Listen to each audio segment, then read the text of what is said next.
आकाशवाणी भोपाल से प्रस्तुत हैं प्रादेशिक समाचार।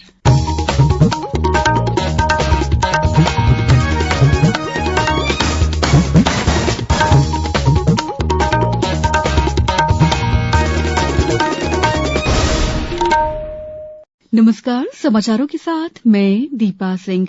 सबसे पहले मुख्य समाचार।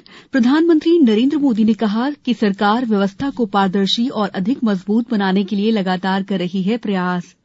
जीएसटी परिषद ने पेट्रोल में मिलाए जाने वाले एथेनॉल पर कर 18% से घटाकर 5% किया। रतलाम जिले के पिपलीपाड़ा में अब सभी घरों में पहुंच रहा है नल से जल। और नए साल की पूर्व संध्या पर पर्यटकों के मनोरंजन के लिए पचमढ़ी में होंगे 75 घंटे नॉन स्टॉप कार्यक्रम। अब समाचार विस्तार से।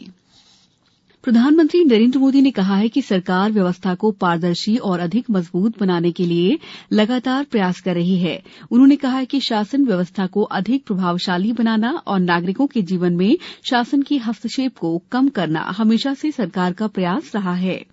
लगातार दूसरे वर्ष 19 से 25 दिसंबर तक मनाए जाने वाले सुशासन सप्ताह की सफलता के लिए शुभकामनाएं देते हुए श्री मोदी ने कहा कि तकनीक में सरकार और नागरिकों को अधिक करीब लाने की क्षमता है, क्योंकि तकनीक नागरिकों के सशक्तिकरण का एक ताकतवर माध्यम बन गई है और इससे रोजमर्रा के कामकाज में पारदर्शिता और जवाबदेही भी बढ़ी है।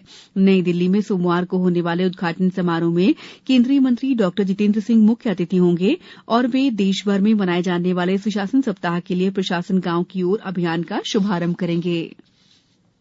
वस्तु और सेवा कर जीएसटी परिषद ने पेट्रोल में मिलाए जाने वाले एथेनॉल पर कर की दर 18% से घटाकर 5% करने का फैसला किया है। इससे जैव ईंधन को बढ़ावा मिलेगा और कच्चे तेल की आयात पर निर्भरता कम होने से विदेशी मुद्रा की बचत होगी। वित्त मंत्री निर्मला सीतारमण की अध्यक्षता में आज हुई नई दिल्ली में जीएसटी परिषद की 48वीं बैठक में ये निर्णय लिया गया। परिषद ने दालों की भूसी पर कर की दर 5% से घटाकर 0 करने का भी फैसला किया है। उधर पेट्रोलियम और प्राकृतिक गैस मंत्री हरदीप सिंह पुरी ने कहा है कि भारत को पूरा भरोसा है कि वो G20 की अपनी अध्यक्षता के दौरान अन्य देशों के साथ मिलकर जैव ईंधन गठबंधन बना सकता है। कल बेंगलुरु में श्री पुरी ने बताया कि 2025 तक देश में एथेनॉल का उत्पादन 1000 करोड़ लीटर प्रतिवर्ष हो जाएगा। पुलिस महानिदेशक सुधीर कुमार सक्सेना ने बताया है कि न्यायालयों का विश्वास मौखिक साक्ष्य से वैज्ञानिक साक्ष्य की ओर बढ़ा है।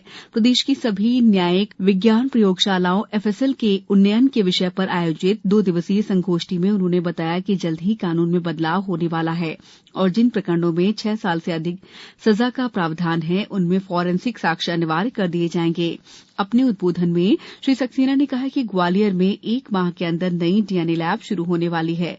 साथ ही लगभग 3 माह में भोपाल में भी एक अतिरिक्त डीएनए लैब शुरू होने वाली है। उन्होंने कहा कि एफएसएल की परीक्षण रिपोर्ट बहुत ही सटीक और सरल भाषा में तैयार किए जाने के लिए इस सेमिनार में प्रयास किए जाएंगे। कटनी में भाजपा प्रदेश अध्यक्ष बीडी शर्मा ने कहा है कि प्रदेश में भाजपा ने आगामी विधानसभा चुनाव के लिए 200 पार का संकल्प पारित किया है। श्री शर्मा ने G20 की बैठक इंदौर और खजुराहो में आयोजित होने को ऐतिहासिक पल बताया।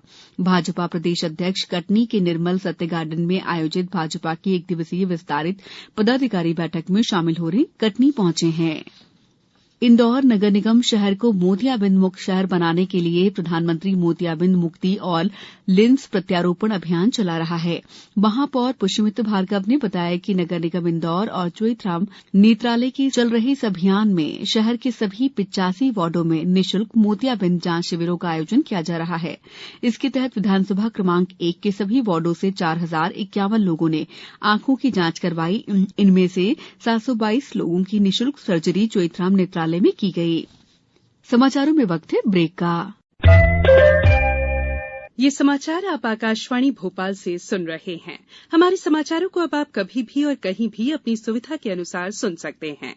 ये समाचार बुलेटिन YouTube, ट्विटर और फेसबुक पर AIR न्यूज भोपाल पेज पर सुने जा सकते हैं। इसके अलावा आप हमारी वेबसाइट newsonair.nic.in पर या फिर AIR न्यूज ऐप पर भी समाचार सुन सकते हैं। ब्रेक के बाद समाचारों में आपका एक बार फिर स्वागत है। रतलाम जिले की सांसर पंचायत के पिपली पाड़ा बसाहट में 272 की आबादी में अब सभी घरों में नल से जल पहुंच रहा है। अब तक यहां महिलाओं को दूर लगे हैंडपंपों और कुओं से पानी लाना पड़ता था। ग्राम की मुन्नीबाई हेमराज और पारो कैलाश माइडा ने बताया है कि विगत 1 साल से जल जीवन मिशन की नल जल योजना से आराम हो गया है।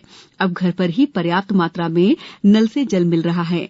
लोक स्वास्थ्य यांत्रिकी विभाग के जिला सलाहकार आनंद व्यास ने बताया है कि पिपली पाड़ा के ग्रामवासी प्रतिमाह जलकर की राशि एकत्रित कर खुद योजना का संचालन कर रहे हैं। प्रदेश विधानसभा का शीतकालीन सत्र सोमवार से शुरू हो रहा है। सत्र के शुरू होने से एक दिन पहले विधानसभा अध्यक्ष गिरीश गौतम ने कल सर्वदलीय बैठक बुलाई। बैठक में सत्र को और प्रश्नकाल को बिना किसी बाधा के चलाने को लेकर भी चर्चा की जाएगी। गौरतलब है कि 5 दिवसीय शीतकालीन सत्र 23 दिसंबर तक चलेगा। इसमें 5 बैठकें होंगी। द्वितीय अनुपूरक बजट भी इस सत्र में आएगा। इसी बीच कांग्रेस ने भी एक बैठक कर सरकार को घेरने की रणनीति बनाई है। नए साल की पूर्व संध्या पर पर्यटकों को पचमढ़ी में यादगार अनुभव देने के लिए नर्मदापुरम जिला प्रशासन 75 घंटे नॉन स्टॉप इवेंट्स आयोजित करने जा रहा है। प्राकृतिक सौंदर्य से भरपूर हिल स्टेशन पचमढ़ी का पर्यटकों का जुड़ाव और आजादी के 75 साल की थीम पर 29 दिसंबर से 1 जनवरी तक इवेंट आयोजित किए जाएंगे। नर्मदापुरम कलेक्टर नीरज कुमार सिंह ने एक बैठक में बताया कि इस दौरान cultural evening, food festival, bird watching और योग गतिविधियां सहित विभिन्न आयोजन होंगे। सीहोर जिले में केयर इंडिया संस्था द्वारा संचालित महिला प्लस यानी परियोजना के अंतर्गत 20 प्रशिक्षण प्राप्त प्रशिक्षणार्थियों से भारत और अन्य देशों से आए प्रतिनिधिमंडल ने अपने अनुभव साझा किए। कतर में फीफा फुटबॉल विश्व कप के तीसरे स्थान के मैच में आज रात 8:30 बजे क्रोएशिया का मुकाबला मोरक्को से होगा। सेमीफाइनल में अर्जेंटीना ने क्रोएशिया को और फ्रांस ने मोरक्को को हराया था। फाइनल मुकाबला कल रात 8:30 बजे अर्जेंटीना और वर्तमान चैंपियन फ्रांस के बीच खेला जाएगा। अब कुछ समाचार संक्षेप में। ऊर्जा मंत्री प्रद्युम्न सिंह तोमर ने आज विद्युत कंपनियों के मुख्यालय शक्ति भवन जबलपुर में पूर्व क्षेत्र विद्युत वितरण कंपनी के कामकाज की समीक्षा की। सीहोर जिले में आज वरिष्ठ नागरिक दिवस उत्साह के साथ मनाया गया। इस मौके पर प्रदेश पेंशनर समाज ने जिले के 6 ऐसे बुजुर्गों का सम्मान किया। हरदा कलेक्टर ऋषि गर्ग और जिला पंचायत के मुख्य कार्यपालन अधिकारी रोहित सिसोनिया ने आज ग्राम सावलखेड़ा के स्कूल में विद्यार्थियों के साथ बैठकर मध्याह्न भोजन किया। अशोकनगर जिले में सर्दी प्रारंभ होने के कारण विद्यालयों का समय परिवर्तित किया गया है। परिवार नियोजन कार्यक्रम के अंतर्गत आगरमालवा जिला अप्रैल से अब तक परिवार नियोजन कार्यक्रम की संख्या में 69% लक्ष्य हासिल कर प्रदेश में पहले पायदान पर है। सतना जिले के ग्राम खमरिया में आज सांसद गणेश सिंह ने सरदार वल्लभ भाई पटेल की प्रतिमा का अनावरण किया। बुरहानपुर में मध्यप्रदेश उर्दू अकादमी और जिला पुरातत्व पर्यटन और संस्कृति परिषद के तत्वावधान में संत रहीम जयंती के अवसर पर कल संत संध्या अखिल भारतीय मुशायरा आयोजित किया जाएगा। केंद्रीय संचार ब्यूरो द्वारा पचमढ़ी में आयोजित 2 दिवसीय प्रदर्शनी का समापन आज सांस्कृतिक कार्यक्रमों के साथ हुआ। इस बुलेटिन में इतना ही। नमस्कार।